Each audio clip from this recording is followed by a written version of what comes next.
O Ibovespa na presente data está subindo 0,5%. Isso decorre do fato de que Vale está subindo, porque a grande maioria das ações segue caindo, até mesmo a Petrobras. Nós estamos vendo aqui o fluxo de capital estrangeiro nos últimos pregões negativo, principalmente agora com a recente declaração do Lula de que não tem certeza de que a meta fiscal de zerar o déficit primário, sem considerar juros da dívida pública, para o ano de 2024 é bastante improvável.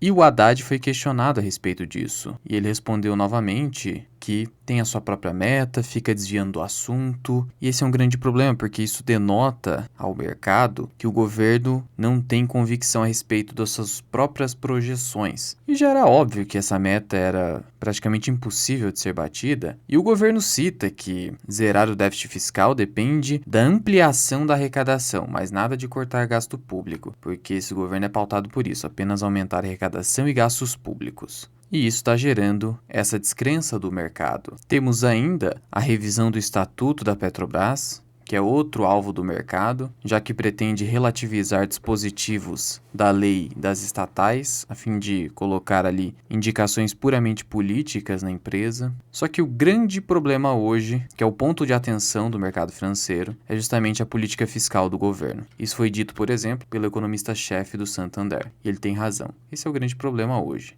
Por conta disso, dessa desconfiança e o risco Brasil sendo elevado novamente, os títulos públicos federais, vou pegar aqui como exemplo o Tesouro IPCA+, estão com suas taxas aumentando. Quase voltando aqui o 2045 para IPCA+6, que é a grande meta que todo investidor deve ter como superação ao longo da sua trajetória de investimento. O IPCA+6 aqui é praticamente ganhe 12% ao ano sem esforço, quase isso. Claro que tem o risco aqui, mas o risco é baixo. Afinal de contas, risco de calote do governo, apesar desse governo, ainda é baixo aqui no Brasil. De todo modo, é sempre importante fazer a diversificação do seu patrimônio em outros ativos, principalmente que não estejam ligados ao Brasil. Para isso, eu compro bitcoins e ativos no exterior por meio da Quantifury, que é a corretora que eu utilizo, que inclusive vai ficar de fora dessa obrigação governamental de taxação em cima dos bitcoins, de ficar fazendo reportes. A empresa não faz reportes para a Receita Federal.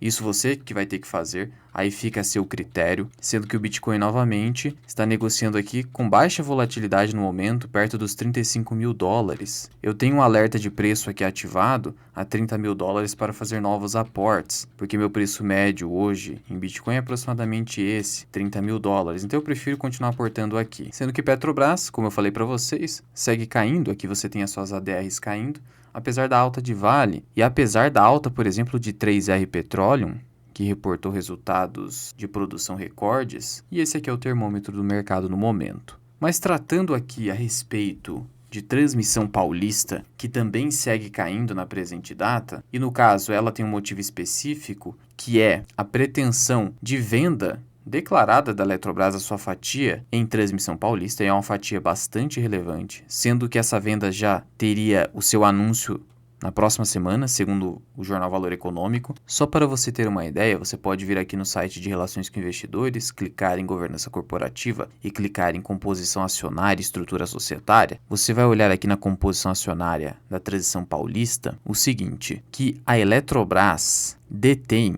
um total, somando-se participação em ordinárias e preferenciais, de 35,74% do capital social da empresa, sendo 52% de ações preferenciais e 9,73% de ordinárias. Veja, 52% de preferenciais é a metade das preferenciais disponíveis, então um volume muito expressivo. E aí o pessoal está aproveitando para especular e operar vendido nas ações de Transição Paulista, porque elas não possuem tag along, aí aproveitando essa venda massiva que vai ocorrer, eles já estão se antecipando aí, fazendo operação a descoberto. Tanto assim que se você for na sua conta da corretora, eu, por exemplo, deixo ali minhas ações alugadas no BTG, uma das poucas ações que estão sob locação hoje, Transição Paulista, porque o pessoal está aproveitando esse momento. Eu estou aproveitando para aportar um pouquinho também, acumulei no momento 3.400 ações, só que meu preço médio ainda está acima, tá? R$ 23,40. Se cair muito mais, eu vou aproveitar para comprar, porque os fundamentos da empresa não se modificaram. Independentemente de quem acabar comprando essa participação da Eletrobras,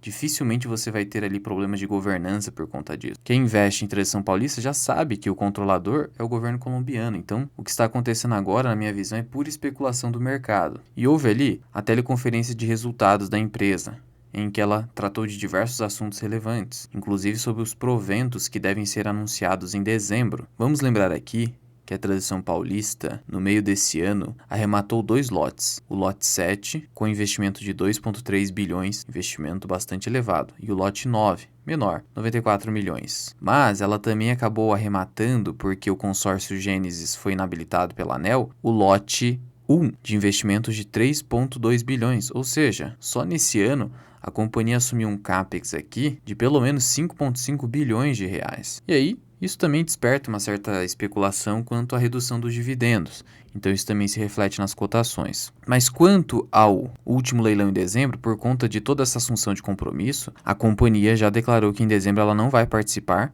e em relação aos leilões de 2024, a companhia ainda não tem uma decisão tomada. Então, por enquanto, dezembro já é certeza que a empresa não vai participar, e 2024 ela ainda vai fazer a avaliação, até porque tem uma questão também de momento, tem que avaliar a TIR dos projetos, não dá para tomar uma decisão precipitada agora só para satisfazer ali a curiosidade dos investidores. E em relação aos dividendos, a CFO da companhia destacou que os dividendos serão mantidos, conforme a política de dividendos atual da empresa, de 75% do lucro líquido regulatório, e eles serão anunciados em dezembro. E a CFO destaca o motivo disso. A gente está fazendo isso no fim do ano para maximizar e otimizar a relação do JCP e dividendos, de forma a potencializar a nossa capacidade de pagamento de proventos para os acionistas. Mas afinal de contas, quanto que representaria 75% do lucro líquido regulatório? Lembrando que o anúncio será em dezembro.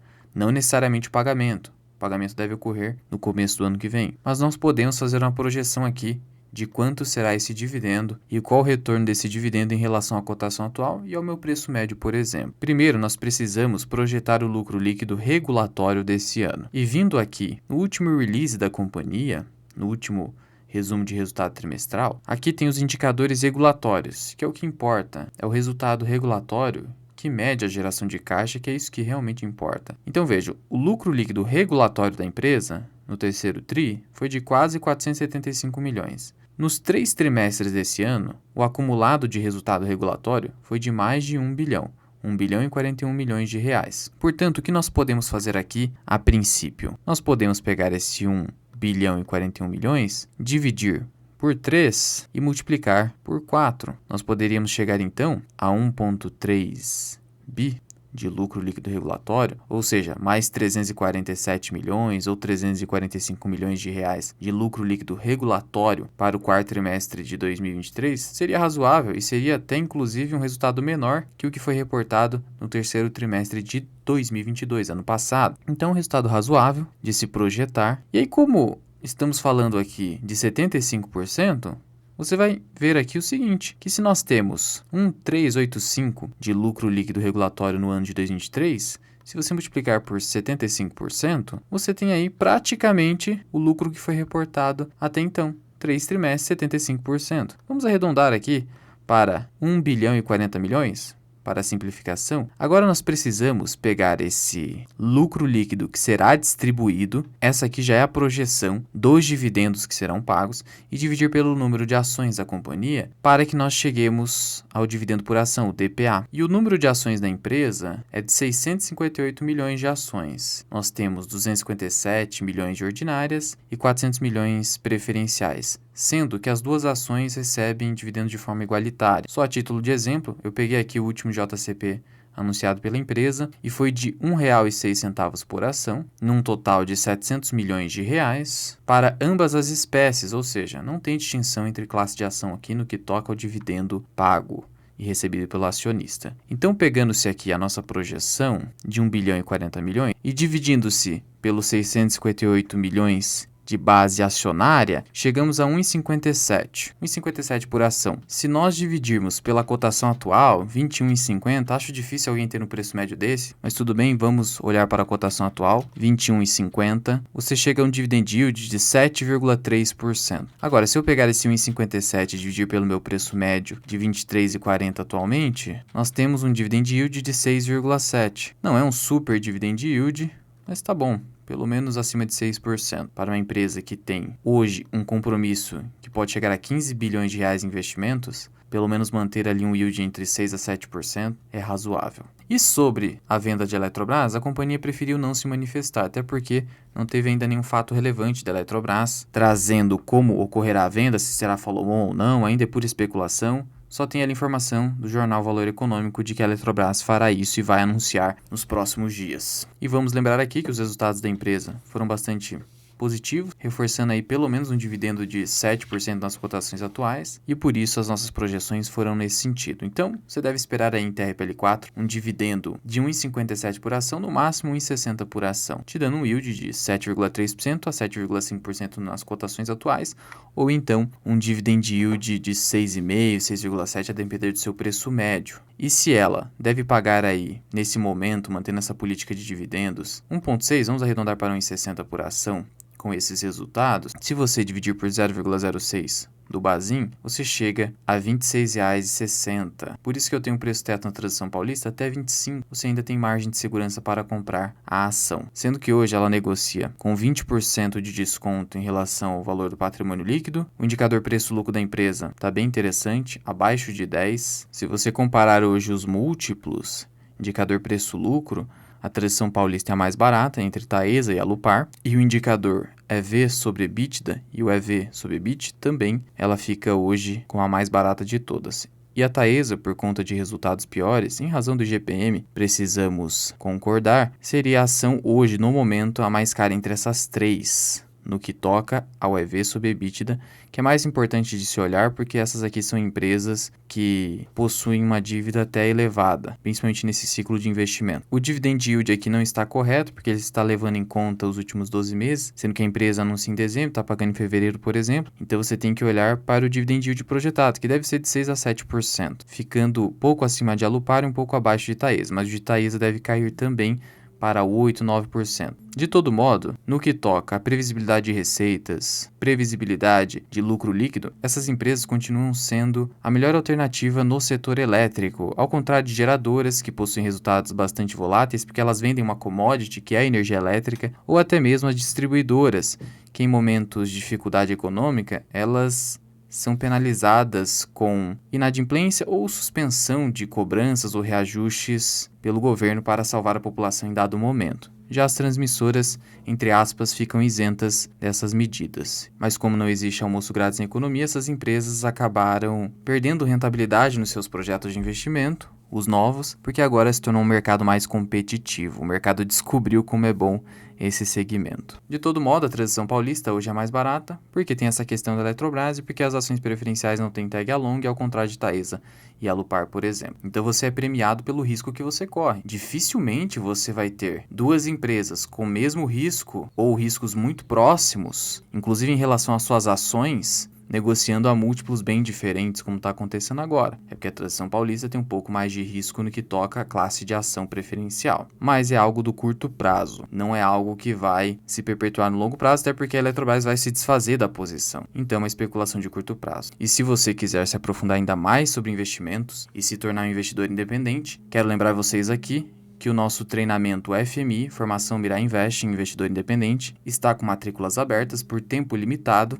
somente até novembro, então aproveite essa oportunidade. É o treinamento mais completo que você vai encontrar por aí. Nós trazemos aqui um módulo específico de valuation com mais de 20 aulas, um módulo específico de matemática financeira, e isso aqui você não encontra em outros cursos desta mesma modalidade, tampouco com o preço que nós estamos fazendo atualmente. Caso tenha interesse, deixo o link aqui na descrição e no primeiro comentário fixado. Mas já comenta aqui embaixo o que você tem feito com ações de Transição Paulista, lembrando que esse vídeo não é recomendação de investimento.